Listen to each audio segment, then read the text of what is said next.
साथियों, आज हम वाल्मीकि रामायण के बालकांड के 61वें सर्ग की कथा सुनेंगे। इस सर्ग में पहले तो ये आता है कि विश्वामित्र जी त्रिशंकु का यज्ञ की कथा खत्म होने के बाद पुष्कर में जाकर तपस्या करने लगे। और फिर उसके बाद दूसरी कथा प्रारंभ होती है। महाराज अम्बरीश जब यज्ञ करा रहे थे तो देवराज इंद्र उनका यज्ञ पशु चुरा के ले गए। तो इसके पश्चात अम्बरीश जी ने ऋषि ऋचिक के पुत्र को गौवें और स्वर्ण मुद्रा देकर खरीद कर यज्ञ पशु बनाकर वापस लेकर आ रहे हैं। तो चलिए अब कथा शुरू करते हैं। श्री सीतारामचंद्राभ्याम नमः। श्रीमद् वाल्मीकि रामायणम बालकांडम 61तमः सर्गः। विश्वामित्र की पुष्कर तीर्थ में तपस्या तथा राजर्षि अम्बरीश का ऋचिक के मध्यम पुत्र शुनशेप को यज्ञ पशु बनाने के लिए खरीद कर लाना। शतानंद जी कहते हैं, पुरुष सिंह श्री राम यज्ञ में आए हुए उन सब वनवासी ऋषियों को वहाँ से जाते देख महा तेजस्वी विश्वामित्र ने उनसे कहा, महर्षियों, इस दक्षिण दिशा में रहने से हमारी तपस्या में महान विघ्न आ पड़ा है। अतः अब हम दूसरी दिशा में चले जाएंगे और वहीं रहकर तपस्या करेंगे।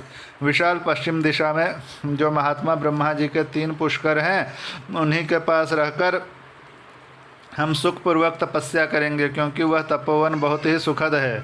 ऐसा कहकर वे महातेजस्वी महामुनि पुष्कर में चले गए और वहाँ फल मूल का भोजन करके उग्र एवं दुर्जय तपस्या करने लगे।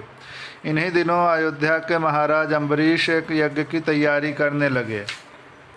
जब वे यज्ञ में लगे हुए थे उस समय इंद्र ने उनके यज्ञ पशु को चुरा लिया।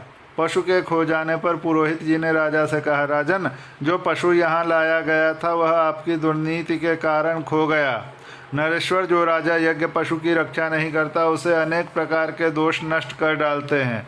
पुरुष प्रवर जब तक कर्म का आरंभ होता है उसके पहले ही खोए हुए पशु की खोज कराकर उसे शीघ्र यहाँ ले आओ, अथवा उसके प्रतिनिधि रूप से किसी पुरुष पशु को खरीद लाओ। यही इस पाप का महान प्रायश्चित्त है। पुरोहित की यह बात सुनकर महाबुद्धिमान पुरुष श्रेष्ठ राजा अम्बरीश ने हजारों गौओं के मूल्य पर खरीदने के लिए एक पुरुष का अन्वेषण किया। तात रघुनंदन विभिन्न देशों, जनपदों, नगरों, वनों तथा पवित्र आश्रमों में खोज करते हुए राजा अम्बरीश भृगुतुंग पर्वत पर पहुँचे और वहाँ उन्होंने पत्नी के तथा पुत्रों के साथ बैठे हुए ऋचिक मुनि का दर्शन किया। अमित कांतिमान एवं महातेजस्वी राजर्षि अम्बरीश ने तपस्या से उद्दीप्त होने वाले महर्षि ऋचिक को प्रणाम किया और उन्हें प्रसन्न करके कहा।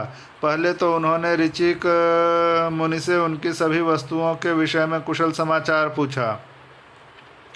उसके बाद इस प्रकार कहा, महाभाग भृगुनंदन, यदि आप 1,00,000 गौवें लेकर अपने एक पुत्र को पशु बनाने के लिए बेचें तो मैं कृतकृत्य हो जाऊंगा।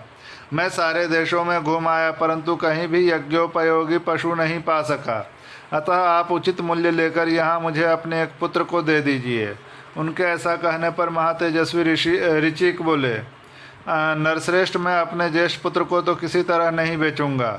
ऋचिक मुनि की बात सुनकर उन महात्मा पुत्रों की माता ने पुरुष सिंह अम्बरीश से इस प्रकार कहा, प्रभो, भगवान भार्गव कहते हैं कि ज्येष्ठ पुत्र कदापि बचने योग्य नहीं है, परंतु आपको मालूम होना चाहिए जो सबसे छोटा पुत्र शुनक है वह मुझे भी बहुत ही प्रिय है।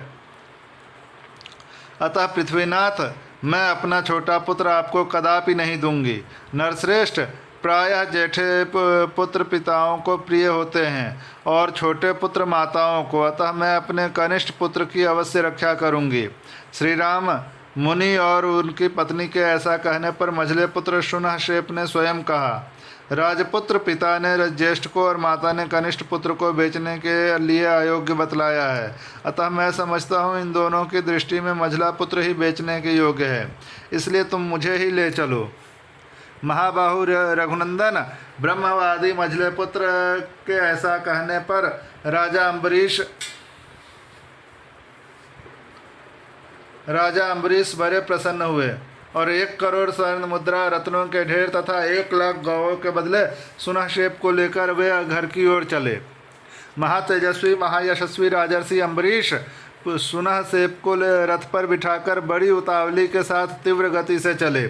इस प्रकार श्री वाल्मीकि निर्मित आर्ष रामायण आदि काव्य के बालकांड में 61वां सर्ग पूरा हुआ।